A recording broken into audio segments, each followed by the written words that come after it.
అసాంఘిక చర్యలకు పాల్పడితే ఉక్కుపాదం మోపుతానన్నారు మంచిర్యాల ఏసీపీ ప్రకాష్. మంచిర్యాల జిల్లా కేంద్రంలోని గాంధీనగర్లో పోలీసులు కార్డన్ సర్చ్ నిర్వహించారు. ఈ సందర్భంగా సరైన పత్రాలు లేని 65 ద్విచక్ర వాహనాలు, 5 ఆటోలు, 10 ఆటో ట్రాలీలను సీజ్ చేశారు. అనంతరం ఏసీపీ ప్రకాష్ మాట్లాడుతూ సీజ్ చేసిన వాహనాలకు సంబంధించిన సరైన పత్రాలను చూపించి తీసుకువెళ్లాలని తెలిపారు. సోషల్ మీడియాలో వచ్చే ప్రకటనలు చూసి మోసపోవద్దని, ఇల్లు అద్దెకు ఇచ్చే ముందు వారి ఆధార్ కార్డు, ఏ పని చేస్తారో వంటి వివరాలు తెలుసుకోవాలని, ఎవరి మీదైనా అనుమానం వస్తే పోలీసులకు సమాచారం అందించాలని కోరారు. యువత గంజాయి లాంటి మత్తు పదార్థాలకు బానిస అవుతుందని, వాటికి దూరంగా ఉండి ఆరోగ్యం కాపాడుకోవాలని తెలిపారు. చట్ట వ్యతిరేకమైన చర్యలకు పాల్పడితే కఠిన చర్యలు తీసుకుంటామని హెచ్చరించారు. ఈరోజు మంచిర్యాల పట్టణంలోని గాంధీనగర్ ఏరియాలో మా గౌరవనీయులు సిపి రామగుండం గారి ఆదేశానుసారం మన డీసీపీ మంచిర్యాల సూచనల మేరకు టౌన్ సిఐ గారు బన్సీలాల్ మరియు వాళ్ళ ఎస్ఐలు కార్డన్ సర్చ్ ప్రోగ్రామ్ని కమ్యూనిటీ కాంటాక్ట్ ప్రోగ్రామ్, అంటే ప్రజలతోటి పోలీసులు అనే ఒక నినాదంతో ఈ కార్యక్రమాన్ని చేయడం జరిగింది.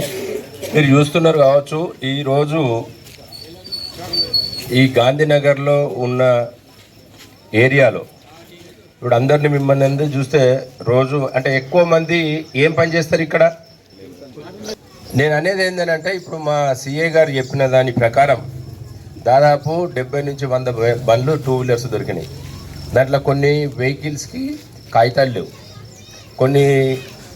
కొన్ని బండ్లకి ఇన్సూరెన్స్ లేదు. మీరు చూస్తూ ఉన్నారు ప్రతిరోజు ఎన్ని యాక్సిడెంట్లు అవుతున్నాయో మీరు చూస్తూ ఉన్నారు. అవి ఎక్కువ యాక్సిడెంట్లు అయిన దాంట్లో 90% 2 వీలర్స్కే ఎక్కువ యాక్సిడెంట్లు అవుతున్నాయి.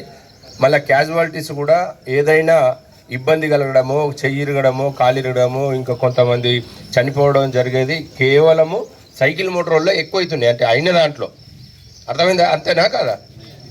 దానికి మనం నివారణ చేయాలంటే ఏంది అని తెలియజెప్పడానికి, మిమ్మల్ని ఇబ్బంది పెట్టడానికైనా కాదు.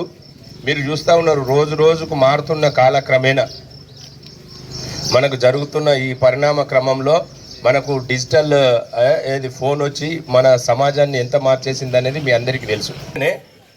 మీకు ఒక యాప్లో ఒకటి వస్తుంది, నువ్వు 10 కోట్ల ప్రైజ్ మనీ గెలిచినవని, లేకపోతే ఓలాలా నీకు ₹1,00,000 బండి 10,000కి ఇస్తున్నావు అని చెప్పి, తర్వాత నేను ఆర్మీ కానిస్టేబుల్ని, నా బుల్లెట్ ఉన్నది, నేను రిటైర్డ్ అయినా, ఆ బుల్లెట్ అమ్ముదాం అనుకుంటున్నాను ఫేస్బుక్లో పెట్టి, ఇది బుల్లెట్ యాక్చువల్గా ₹1,00,000 కానీ నేను 20,000కే ఇస్తా అని చెప్పి వీళ్ళు సంకలు గుద్దుకొని ఏం చేస్తున్నారు, డబ్బులు పంపిస్తున్నారా లేదా? అవి వస్తున్నాయా మళ్ళీ? రావు. అందుకనే దయచేసి మీరు కష్టపడి దినమంతా కష్టపడితేనే వచ్చిన డబ్బులు చేతులకు వస్తేనే వచ్చేటప్పుడు ఉంటాయా, ఏడన్నా జారిపోతాయా అనే ఉన్న పరిస్థితులలో మనకు తెలియనోడు ఎవడో పుక్కానికి ఇస్తుండంటే ఎట్లా నమ్ముదాం? ఒక్కసారి ఆలోచించండి.